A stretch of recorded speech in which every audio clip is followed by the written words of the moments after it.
We take a recap of our major one-on-one interviews with political leaders and those who made the 2017 political calendar thick. What a year it has been.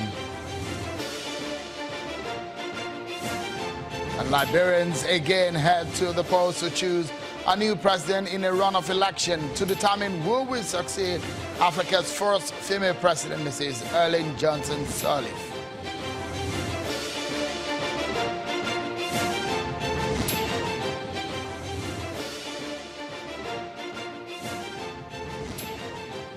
Hello everyone, it's Boxing Day right here in Lagos, Nigeria's commercial capital, Nigeria. Thank you so much. This is Politics Today, live on Channels Television.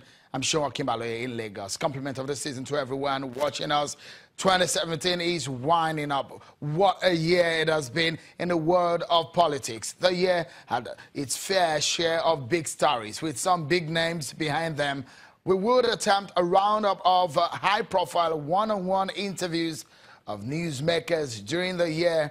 First, let's bring you up to speed on the latest in another West African country where a runoff election is ongoing as we speak.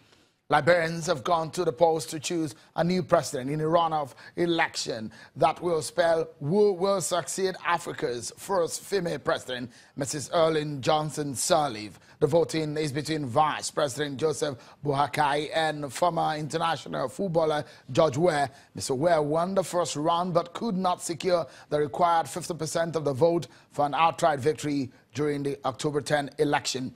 Legal challenges had delayed the vote after the opposition alleged that results were marred by massive fraud and irregularities, but the Supreme Court annulled the claim. Joining us from Monrovia, Liberia, is an election observer from Nigeria, observing the election on behalf of West Africa and Nigeria. Samson Itodo joins us now from Liberia. Thank you so much, Samson, for joining us on the program tonight. Let's get a sense of what could happen today, or perhaps what has been happening since morning when the people of Liberia had gone to the polls. How would you assess the exercise so far, expected to end any moment from now? I think it gives great joy to see that you've got an electoral commission that is responsive and has learned its lessons from the October 10th elections. There were a couple of issues or challenges that plagued the first round of the elections. First was with respect to the voter register, with respect to crowd and queue control. But what we observed today was early commencement of elections.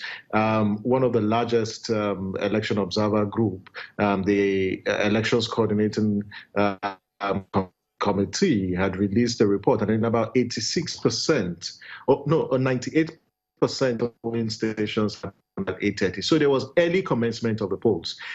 One significant thing observed in this election was with respect to crowd control, and the process was seamless, and it was very, very organized, and voters were able to cast their votes. It took about an average of 3 minutes to process a voter this morning. And that's why across several polling stations, as at 4 p.m., the polling officials had attended to the voters that turned up.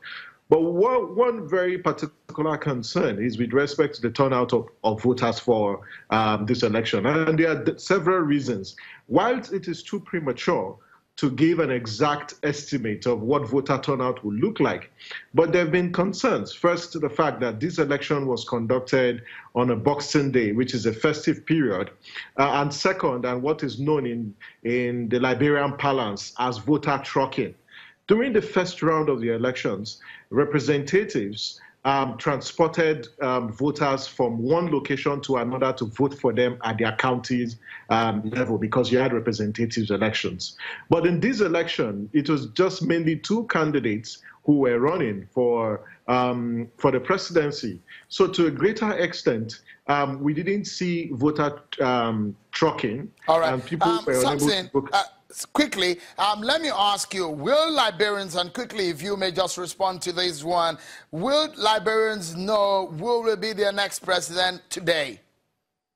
No, they won't know. Perhaps over the next 2 days, they will know. The Electoral Commission is addressing a press conference in a couple of minutes to announce to the world when they expect to get all the results. But we expect that considering the level of turnout, the results should be at the headquarters in the next 48 hours. My projection is that in the next 2 days, Liberians will know who their next leader is. All right, Samson Itodo, we will come back to you. I hope that you will still be there in Monrovia, Liberia. Thank you so much, Samson Itodo of Giaga, right, Nigeria, monitoring elections there in Liberia. Thank you so much.